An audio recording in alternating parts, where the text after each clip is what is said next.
मुगलिया सल्तनत जिसने लगभग 300 सालों तक भारत पर राज किया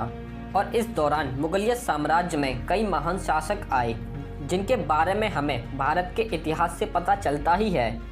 लेकिन उन्हीं में से एक बाबर, जो कि न सिर्फ एक महान योद्धा था बल्कि एक महान शासक भी था, जो कि मुगलिया सल्तनत की सबसे पहले नींव रखता है। बाबर, जिसका जन्म 14 फरवरी 1483 को ट्रांस ऑक्सियाना के एक छोटे से राज्य फरगाना में होता है, जहां पर इसके पिता उमर शेख मिर्ज़ा और माता कुतुब नगर खानूम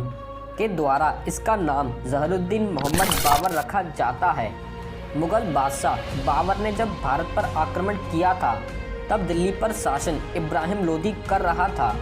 लेकिन वह दिल्ली पर सही ढंग से शासन नहीं कर पा रहा था, जिसके चलते इब्राहिम लोदी के खुद के ही चाचा आलम खान लोदी, जो कि उस समय दिल्ली सल्तनत के लिए एक मुख्य दावेदार थे, जो कि बाबर की बहादुरी और उसके शासन करने के तरीके को देखकर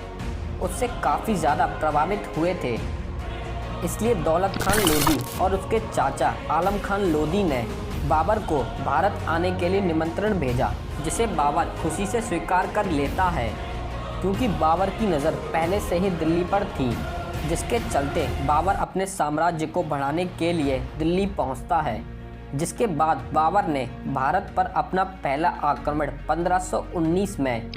बाजौर पर किया था और इसी लड़ाई में बाबर ने बेरा के किले को भी जीता था और बाबर के द्वारा इस लड़ाई में ही सबसे पहले बारूद और तोपों का इस्तेमाल किया गया था। और फिर इसी लड़ाई के बाद से भारत में धीरे धीरे बारूद और तोपों का इस्तेमाल बढ़ता ही गया। जिसके बाद आती है बाबर और इब्राहिम लोदी की 1526 की लड़ाई, जिसे हम पानीपत के प्रथम युद्ध के नाम से भी जानते हैं। और सही मायने में बाबर की इस लड़ाई में जीत का कारण बाबर के द्वारा इस्तेमाल में लाई गई तोपें थीं। इसके बाद बाबर का 1527 में राणा सांगा के साथ लड़ाई होती है, जिसे हम बैटल ऑफ खानवा के नाम से भी जानते हैं। बाबर के अनुसार खानवा की लड़ाई में राणा सांगा की सेना में 2 लाख से भी अधिक सैनिक थे, जिसमें 10,000 अफगानी घुड़सवार सैनिक शामिल थे।